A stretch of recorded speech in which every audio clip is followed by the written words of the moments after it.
steps in training process, or we can say that it is the process of training. जो अभी तक हमने topic clear किए हैं ट्रेनिंग से रिलेटेड कि भाई ट्रेनिंग क्यों दी जाती है, what is the reason behind giving और conducting the training programmes for the from the organisational side. तो उसमें जो पर्टिकुलर ट्रेनिंग प्रोवाइड की जाती है तो उसमें कौन कौन से स्टेप्स जो होती हैं वो इन्वॉल्व होती हैं, या ट्रेनिंग की क्या प्रोसेस है। Whenever the trainees are given the training to the trainers, so वहाँ पर ये कुछ इन्वॉल्वमेंट होता है, कुछ स्टेप बाय स्टेप चलने के लिए कि जिसके थ्रू ट्रेनिंग एक प्रॉपर वे में अपने एम्प्लॉयज़ को, वो न्यू एम्प्लॉयज़ हो या फिर वो एग्जिस्टिंग एम्प्लॉयज़ हो, उन्हें किस तरह से प्रोवाइड करना है। So here the maximum 1 2 3 4 5 6 procedure के या स्टेप्स के थ्रू जो ट्रेनिंग प्रोग्राम है वो क्या किया जाता है, कंडक्ट किया जाता है। सबसे पहला होता है identification of training needs. Identification of training needs that means कि भाई न्यू कमर्स ऑर्गेनाइजेशन में एंटर हुए हैं, एग्जिस्टिंग एम्प्लॉयज़ को कुछ न्यू सिखाना है, उनका नॉलेज अपडेट करना है। तो सबसे पहले क्या नीड है ट्रेनिंग देने से पहले, what is the problem actually, है ना, उसको क्या करना, डिटरमाइन करना, उसका आइडेंटिफिकेशन करना, उस प्रॉब्लम के बारे में पता लगाना कि भाई इस वजह से हमें ट्रेनिंग प्रोग्राम जो है वो कंडक्ट करवाना पड़ेगा। What is the need behind giving the training, कहाँ क्या प्रॉब्लम आ रही है या कहाँ पर परफॉर्मेंस अच्छा नहीं हो पा रहा है, इन सब चीज़ों को आइडेंटिफाई करके फिर ट्रेनिंग का जो प्रोग्राम होता है वो कंडक्ट करवाया जाता है। लेकिन फर्स्ट स्टेप में हमें यही क्लियर हो रहा है कि first of all you have to identify और डिटरमाइन द रीज़न कि भाई क्या रीज़न है, ट्रेनिंग क्यों दिलवाना पड़ेगा, या क्या मशीनरी पे काम करना नहीं आ रहा है, क्या एम्प्लॉयज़ की performance up to the mark नहीं है, कहीं क्या कमी रह रही है, उस प्रॉब्लम को आइडेंटिफाई करना। फिर जब अथॉरिटीज़ को ऐसा महसूस होता है कि भाई ट्रेनिंग देने के बाद परफॉर्मेंस को इम्प्रूव किया जा सकता है, सुधारा जा सकता है, दैट मीन्स कि they identify the actual problem कि भाई मशीनरी के साथ काम करना नहीं आ रहा है या the workers are not comfortable with each other. तो इस तरह की जब नीड अराइज होती है या इस तरह की कोई प्रॉब्लम अराइज होती है ऑर्गेनाइजेशन में, तो वहाँ से स्टेप स्टार्ट हो जाती है कि भाई अब ट्रेनिंग जो है वो हमें इस तरह से कंडक्ट करवानी पड़ेगी। तो first of all identify the need and the problems behind giving the training और conducting the training programmes in the organisation. Next step हमारी आती है सिलेक्शन ऑफ एम्प्लॉयज। सो अब अगला प्रश्न ये उठता है कि क्या भाई जितने भी न्यू कमर्स हैं या जितने भी एग्जिस्टिंग एम्प्लॉयज़ हैं सभी को ट्रेनिंग देना है, और only few employees have to need giving the training program, क्या कुछ एम्प्लॉयज़ को ही आवश्यकता है ट्रेनिंग देने की। सपोज कि हम एम्प्लॉयज़ का सिलेक्शन कर रहे हैं, अब सिलेक्शन किस बेसिस पर कर रहे हैं, तो सीधी सी बात है कि जिन एम्प्लॉयज़ की परफॉर्मेंस को सुधारने की ज़रूरत है या कहीं उनके नॉलेज को अपडेट करने की आवश्यकता है, तो सिर्फ हम वहीं पर जाकर क्या करेंगे, नॉलेज को उनके नॉलेज को एक्सपांड करने के लिए इस तरह से एम्प्लॉयज़ का सिलेक्शन करेंगे कि not to everyone but few employees are having need to taking और to attending the training programme. कुछ ही एम्प्लॉयज़ की सिलेक्शन के बाद, हाँ अब ये जो सिलेक्शन होगा इसमें काफ़ी अवेयर रहने की क्या होती है, नीड होती है, क्या बहुत ज़रूरत होता है कि भाई जितने भी हम एम्प्लॉयज़ को सिलेक्ट कर रहे हैं कि they are having need to attending the training program, या भाई ये एम्प्लॉयज़ हमने सिलेक्ट किए हैं जिनको ट्रेनिंग देने की आवश्यकता है। तो वहाँ से हम स्टार्ट करते हैं एम्प्लॉयज़ को सिलेक्ट करना कि इतने एम्प्लॉयज़ हैं जिनको ट्रेनिंग की या ट्रेनिंग प्रोग्राम को अटेंड करने की क्या है, नीड है, या इन लोगों को ट्रेनिंग प्रोग्राम में इन्वॉल्व होना चाहिए, या ये इतने एम्प्लॉयज़ हैं जिन्हें हमें ट्रेनिंग देना है। तो it is about the selection of employees. यहाँ पर बहुत केयरफुली सिलेक्शन किया जाता है ट्रेनिंग के लिए, अदरवाइज़ क्या होगा कि भाई कुछ इम्पॉर्टेंट लोग छूट ना जाए कि जिन्हें एक्चुअल में नीड थी ट्रेनिंग की और हमसे बाय मिस्टेक वो लोग छूट गए, या कुछ ऐसे लोगों का सिलेक्शन ना हो जाए जो ऑटोमेटिकली या in advance they are having the proper knowledge और फिर भी हमने उन्हें सिलेक्ट कर लिया है ट्रेनिंग के लिए। तो नेक्स्ट आता है हमारा selection of employees. So must pay fully attention और we can say that carefully selection do the employees. ठीक है, एम्प्लॉयज का केयरफुली सिलेक्शन करना. थर्ड होता है सिलेक्शन ऑफ ट्रेनिंग टेक्निक्स. अब ट्रेनिंग टेक्निक्स क्या होती है, मेथड्स ऑफ ट्रेनिंग्स, हमको नेक्स्ट टॉपिक वही हम डिस्कस करेंगे. तो उसके पहले हम ये पता कर लेते हैं कि भाई सिलेक्शन ऑफ ट्रेनिंग टेक्निक्स क्या होता है. कि whenever we are giving the training, हमने प्रॉब्लम आइडेंटिफाई कर ली, हमने हमारे 100 एम्प्लॉयज़ में से 60 एम्प्लॉयज़ का सिलेक्शन कर लिया कि भाई इन लोगों को ट्रेनिंग देना है. अब इस ट्रेनिंग के बाद हमें क्या करना है कि we are identifying the techniques through which we will give the training to the employee, जिसके थ्रू हम एम्प्लॉयज़ को क्या करेंगे, ट्रेनिंग देंगे, ट्रेनिंग प्रोवाइड करेंगे. तो उन टेक्निक्स में क्या आता है कि we are giving the seminars और ऑडियो विजुअल, ठीक है, या we are playing the role with the help of role playing etcetera, है ना. आप किस टेक्निक के थ्रू अपने एम्प्लॉयज़ को ट्रेनिंग दे रहे हैं, या आप किन किन टेक्निक्स को यूज़ करके आपके एम्प्लॉयज़ को काम करना सिखा रहे हैं. That means finally we can say that with the help of different types of training techniques the trainees are giving the trainings to their employee. ठीक है, उनको क्या दी जाती है, ट्रेनिंग दी जाती है. लेकिन उसके लिए बेस्ट ट्रेनिंग टेक्निक का सिलेक्शन करना क्या होता है, बहुत ज़्यादा इम्पोर्टेंट होता है. क्योंकि अगर आप सही टेक्निक को यूज़ करके ट्रेनिंग प्रोवाइड कर रहे हैं तो उससे क्या फ़ायदे होते हैं कि एम्प्लॉयज़ को समझने का जो प्रोसीजर होता है वो इजी हो जाता है. सपोज़ कि भाई आपने इस तरह की कोई ट्रेनिंग टेक्निक को यूज़ कर लिया जिससे जो हमारे ट्रेनर्स हैं वो ज़्यादा कंफर्टेबल नहीं है या फिर आसानी से उनको चीज़ें समझ में नहीं आ रही है, तो फिर ऐसे ट्रेनिंग देने का कोई रिजल्ट नहीं हमें देखने को मिलेगा. But if the trainees are selecting the best techniques of training, then only they can give their best or they can learn, who employees can learn easily from their trainees. कि भाई हमें techniques के through हमारे trainings जो थे उन्होंने बहुत अच्छा सिखाया और उनकी उस टेक्निक्स के through we can easily improve our performance while we are working. तो ये सारी चीज़ें टेक्निक्स में क्या होती हैं, इन्वॉल्व होती हैं. नेक्स्ट आता है हमारा selection of trainers. Selection of trainers क्या होता है कि who will give the training.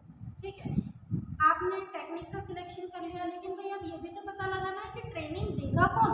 Training देने के लिए हमें किस व्यक्ति का जो है वो सिलेक्शन करना है. दैट मीन्स कि who will give the training to the employees easily और who is the capable for giving the right training, who can improve the performance of employees with the help of the training techniques.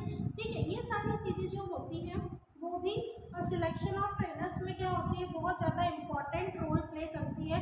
कि भाई आप एक सही trainer का अगर क्या कर रहे हैं, सिलेक्शन कर रहे हैं कि that he is the experience person of our organization, he is having the lots of knowledge related to our organization, he is capable for explaining the things to their trainees. ठीक है, तो इस तरीके से ऐसे एक बंदे का सिलेक्शन करना, ऐसे ट्रेनर्स का सिलेक्शन करना जो इजीली अपने ट्रेनीज को, अपने एम्प्लॉयज़ को चीज़ों को सरल शब्दों में सिखा सके, है ना. उन्हें वो काम करने का तरीका हो, वो परफॉर्मेंस को इम्प्रूव करना हो, वो नॉलेज को अपडेट करना हो, एनीथिंग. तो जो बेस्ट ट्रेनर होगा they only can teach to their trainees. ठीक है, वही अपने जो ट्रेनीज हैं उनको क्या कर सकते हैं, टीच कर सकते हैं या उनको एक्सप्लेन कर सकते हैं. तो here the fourth step involve in training process is the selection of trainers. Next step पे बढ़ते हैं. It is the application of selected techniques.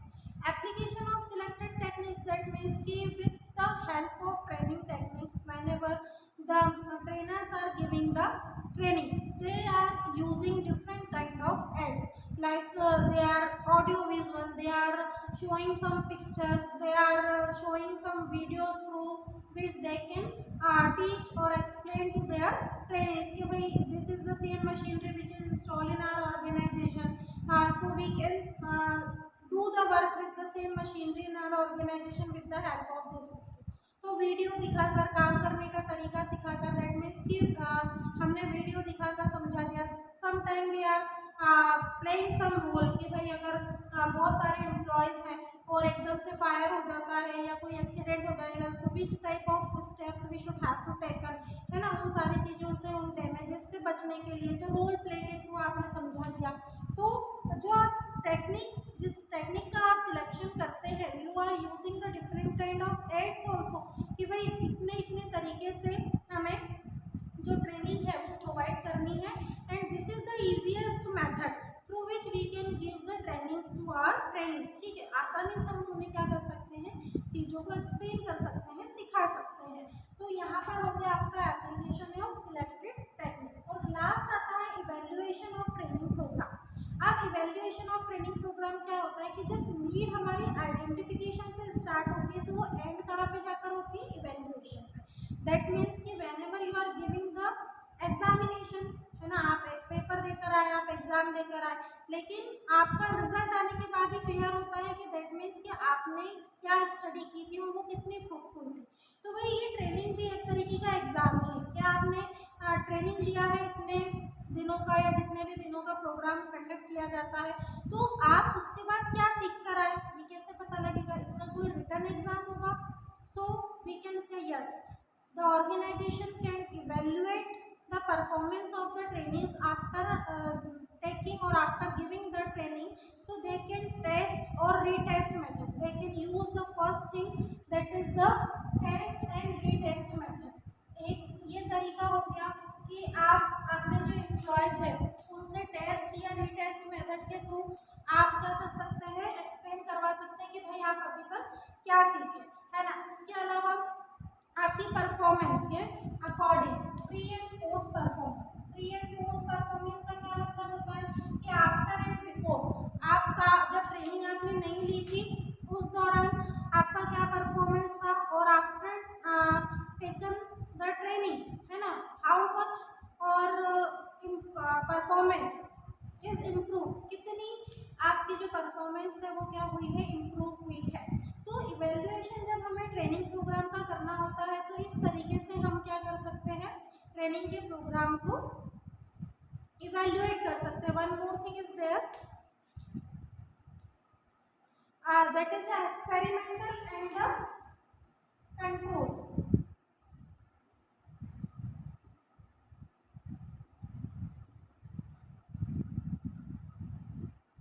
Experimental and control group के थ्रू, ठीक है। एक्सपेरिमेंटल एंड कंट्रोल ग्रुप क्या होता है कि हियर द अथॉरिटीज, है ना, हम क्या कह सकते हैं कि जिन लोगों ने हमें ट्रेनिंग प्रोग्राम के लिए सिलेक्ट किया था तो those authorities are making the two separate group, experimental group and control group. तो एक्सपेरिमेंटल ग्रुप हो गया एक और दूसरा हो गया कंट्रोल ग्रुप। कंट्रोल ग्रुप में क्या होता है कि they are working without no job direction, ठीक है, उनको कोई जॉब का डायरेक्शन नहीं है, still they are involving into the work. And in the experimental group with the help of giving the direction or taking the direction they are performing the work।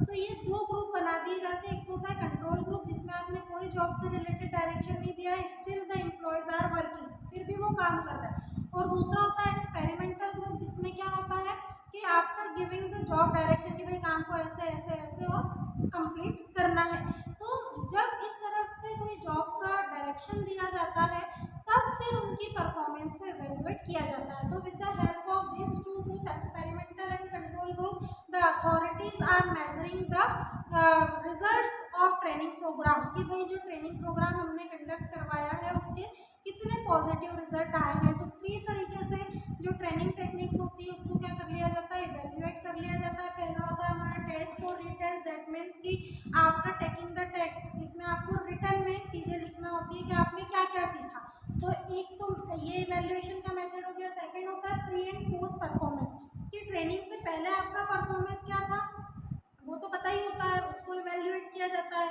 फिर training लेने के बाद आपकी performance में क्या improvement आया है उसको नोट किया जाता है। प्री मतलब पहले का, पोस्ट मतलब बाद में का। फिर दोनों आपकी परफॉर्मेंस जब साथ में होती है तो here the comparison is arising, यहाँ पर कंपैरिजन शुरू हो जाता है कि भाई पहले का परफॉर्मेंस और आपके परफॉर्मेंस में, दैट मीन्स ट्रेनिंग लेने से पहले का परफॉर्मेंस क्या था, ट्रेनिंग लेने के बाद का ये परफॉर्मेंस है, तो दोनों में कितने चेंजेस आए हैं। अगर परफॉर्मेंस इम्प्रूव हुई है, रिजल्ट्स अच्छे आए, दैट मीन्स कि जो आपका ट्रेनिंग आपने अटेंड किया है, ट्रेनिंग प्रोग्राम जो आपने अटेंड किया है वो सक्सेसफुल रहा। और लास्ट होता है experimental and control group, in which the organization is creating two groups, control group and the experimental group. In the group of control, here the employees are working as per the job direction, but on the other hand in experimental group workers, employees are working with the help of proper job direction.